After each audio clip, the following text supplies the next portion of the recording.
Well, let's find out. John Stubbs has a question, Natalie. Where's John? Where's John? There you are. What do you want to ask? Are all green policies financially viable? Very much so. We'll be setting out the full details in a couple of weeks in the Green Party manifesto. But what we're saying is what we've got now isn't working. Whether it's the fact that young people are starting their life with a huge weight of debt from university tuition fees on their shoulder, the fact that 1 in 5 workers is on less than a living wage, the fact that housing rents are just way beyond the reach of so many people. People are struggling to put food on the table, keep a roof over their head. You know, where we are now cannot continue. We need a real change towards a society that doesn't just work for the 1%, but works for the common good. You satisfied with that, John? Yeah, I mean, I think obviously with the interviews, perhaps unfortunate interviews in the past couple of weeks, I think a lot of what the Greens have, I think a lot of people, really, as you said on Question Time, about the fact that most people actually support green policies.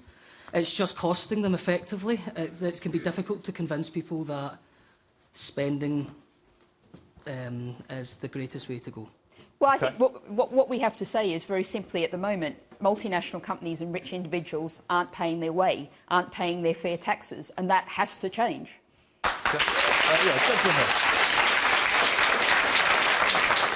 Thank you. Thank you. We all know that the Greens is a left party, and as you've just said, it is financially viable. So let's say the money comes from multiple sources, but the largest source is national debt and sovereign debts. But with your foreign policy currently, for instance, expelling all possibility of nuclear weapons, unilaterally exit from NATO, and breaking up the special relations with the United States, quitting the TTIP, all those things are actually pulling yourself away from the image of the United Kingdom. It is only this image as the leader of one of the leadership of the West that provided the United Kingdom with all these debts. But now what you are doing is betraying your own obligation, which is irrational for your financial viability, if not hypocritical. He's studied your policies. Well, there's a lot in there, but to pick on a couple of these things. First of all, Trident nuclear weapons do not make us safer.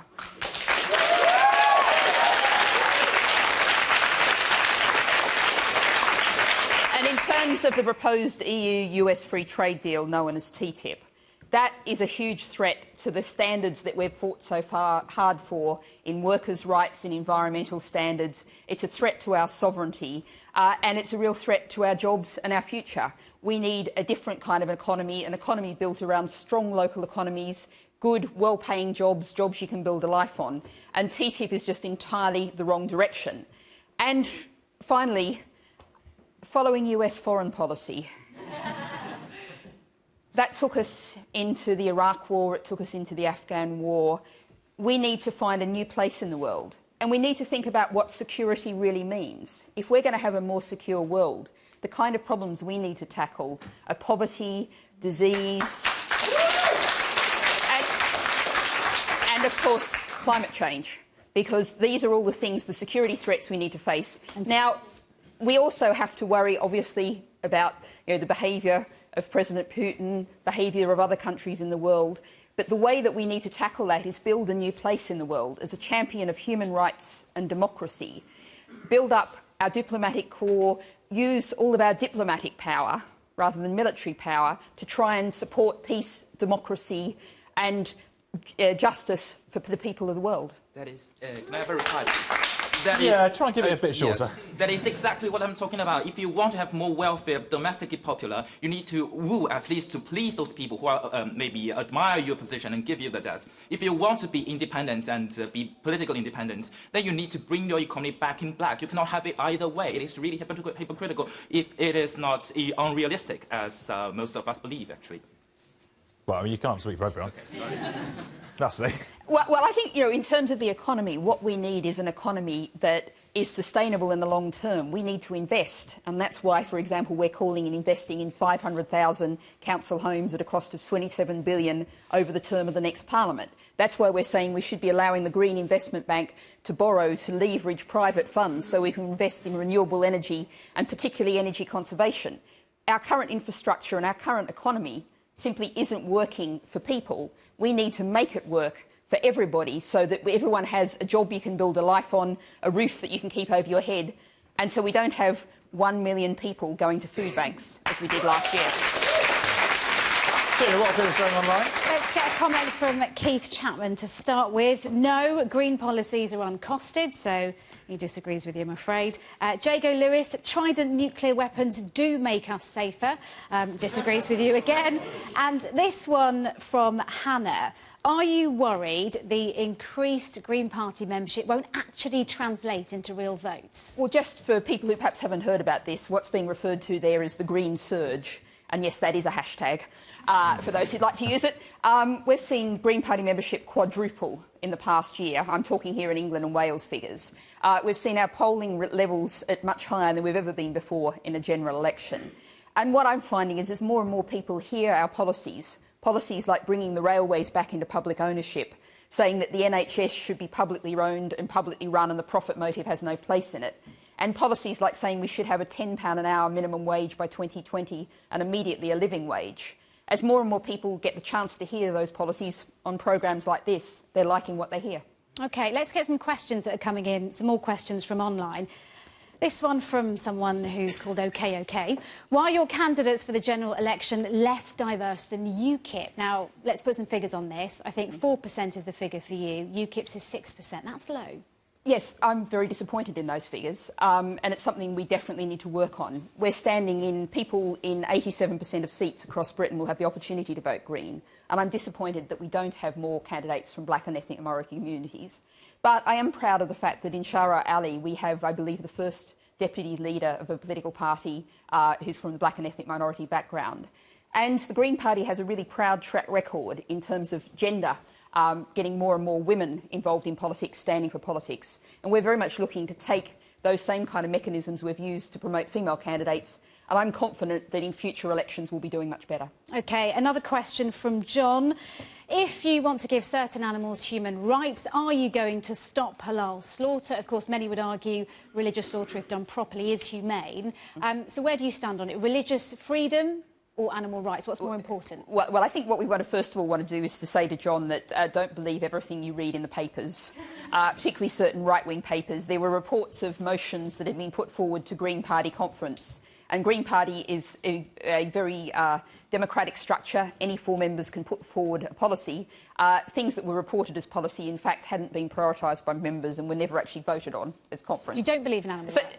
No, what I was saying is the specific point there of giving animals the same rights as human rights. Okay. That was reported. That's not simply true. But the Green Party is and has a very proud track record of defending animal welfare. My first degree was agricultural science, which makes me actually quite unusual in politics. But it actually makes me particularly passionate about the issue of factory farming and the kind of damage, the animal welfare implications of factory farming, plus also the environmental implications, the human health implications. We're also very much passionate in terms of we want to strengthen the hunting ban, we want to end the use of snares, we want to end driven grouse shooting, and also we want to move towards ending animal testing in all uses. OK. Rick? OK, let's have a quick question from Tasha Kleeman. Where's Tasha? Hiya. There you are. What would you say to someone who suggested that voting for your party is a wasted vote? Well, people in Britain have been trained by the first-past-the-post electoral system for years to vote for often the personal party they dislike the second most, to stop the people they really hate getting in.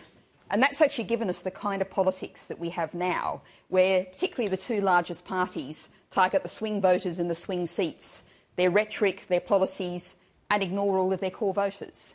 And I've met a lot of people who voted Lib Dem in 2010 to keep the Tories out. And that didn't work out very well. So my suggestion to the people of Britain, now we're in a new age of multi-party politics, is it's actually in your hands as voters. And I'd urge particularly all young voters to make sure you're registered to vote and to turn out and vote. And vote for what you believe in. There's a great website called Vote for Policies that you can check against the various parties' policies, check out your local candidates, and vote for the personal party that best represents you. And if the people of Britain do that collectively as voters, you can actually create a peaceful political revolution in this coming election. So there's a choice. The same old politics or choosing a new kind of politics. It's actually in your hands. OK. Yeah, gentleman here in the grey jumper. Ms Bennett's talked a lot about a sort of progressive alliance and mentioned it there before about TTIP. I'm sure she'd agree that one of the main bulwarks of that is the trade union movement, 6 million people across the country. But putting aside the Greens' run-in with refuse collectors in Brighton and trying to take away their bacon sandwiches, it's still the case that the Green Party's manifesto on party funding said that it would drive out trade union funding and multinational companies funding. Do the Greens truly believe that there's a moral equivalence there between multinationals and the trade union movement, which is responsible for all the democratic rights that this country has attained? Very much not. And supporting trade union rights is something that I spend a lot of time talking about. But I think we do have to acknowledge the fact that there is a huge problem, which isn't with the trade unions, but is with the multinational companies. Last year, there was a record level of political donations in Britain, £70 million. Nearly a quarter of that came from 20 people. So I've no objection to the trade union funding. What I do object to is the vested interests that at the moment have a huge influence over British politics. Okay. So what we're calling for is for state funding for political parties to a decent level, and we're also very much calling for a cap on donations from individuals and companies. So just to clarify on that, you would be OK with the trade unions funding a political party? You wouldn't see anything wrong with that? I think if where the members have the choice that their money's going there has to be a democratic choice, obviously. And if that case, people are making their own donations. Yeah. OK. Yeah, gentleman here. You've made quite a lot of points about your policies, and there's some that I think across the political spectrum people are not going to disagree with you. But at the end of the day, when I think about somebody who I'm going to elect and is going to represent me, your #1 priority should be the defence and the security of people in this country. And I think categorically the Green Party cannot provide that. Well, I think I've already addressed this, but if we want a more secure world, we need a more peaceful world, a more equal world, and we need a world in which the climate hasn't run out of control.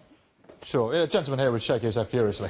I think the #1 priority for the government should be to ensure no child is born into poverty. In Glasgow... in Glasgow... Only in Glasgow? Well, no. In Glasgow, depending on where you're born, can dictate a difference of 15 years in your life. I want to know what the Green Party would do, because we've not seen anything under the Labour, questionable under the SNP, certainly not the Tories. What would you do to ensure that no child is born into poverty in 2015? I've already talked a bit about making the minimum wage a living wage and ensuring we have a minimum wage of £10 an hour by 2020. What we also need, and we need to say this proudly, is we need decent benefits available to everybody who needs them. And a really critically important point is that we need to make sure that those benefits are given gladly, not grudgingly, so people feel like it's charity, but are actually given, because we are, or should aspire to be, a decent, humane society. And one of the things that's causing a huge amount of suffering across the country in families with children and families not with children is Ian Duncan Smith's benefit sanctions, which are being applied incredibly harshly and unfairly. And they're simply leaving people with nothing. And that cannot be acceptable in a humane society. OK, let's have another quick question from Olaf Marshall. Where's Olaf? Oh, there you are. Yeah, have a little look. Why do you state in your manifesto that it's OK to be members of terrorist groups such as ISIS, the UVF, the IRA or the Taliban? Well, I've clarified this on a number of occasions. To put it very clearly again, to support ISIS or Al-Qaeda, you say that membership of such groups should be legal. What's that going to say to the hundreds of families of soldiers who got murdered by the IRA during the Troubles? What's that going to say to the families of soldiers? No, OK, let her answer. Let her answer. I've made it very clear that supporting ISIS or any organisation that's conducting any sort of violence, the kind of hideous violence that we're seeing in various places around the world today, but particularly with ISIS, should be and is a criminal act. Doing anything to support that, whether it's financial support, whether it's offering your support in any kind of way, that should be illegal. But we do have to think about this, because what ISIS is trying to do is destroy our freedom and democracy. That's their stated aim. So what we need to...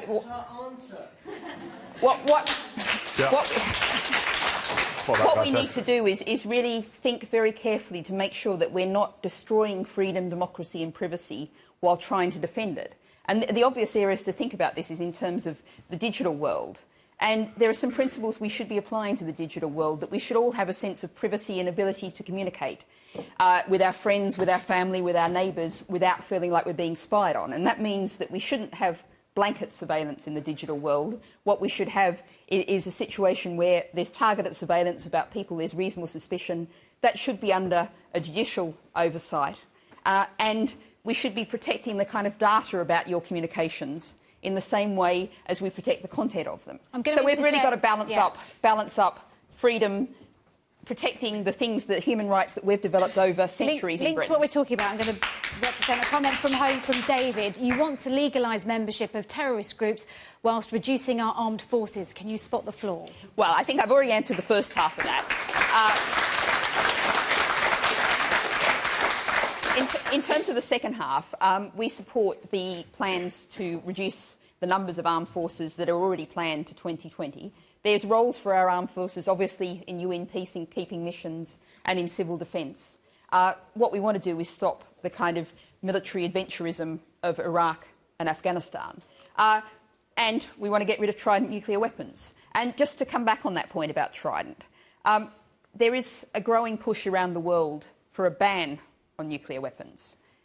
Us giving up Trident, not replacing it, would be a powerful impetus towards that. Plus, we have to create a safer world, and Trident is just not delivering for us. OK. Are you excited about David Cameron having said he's going to take part in the TV debate? Well, I think we're still in a very fluid situation here, and I think the really tragic point is that we're still debating about the debates, when actually we should be debating about the issues. And David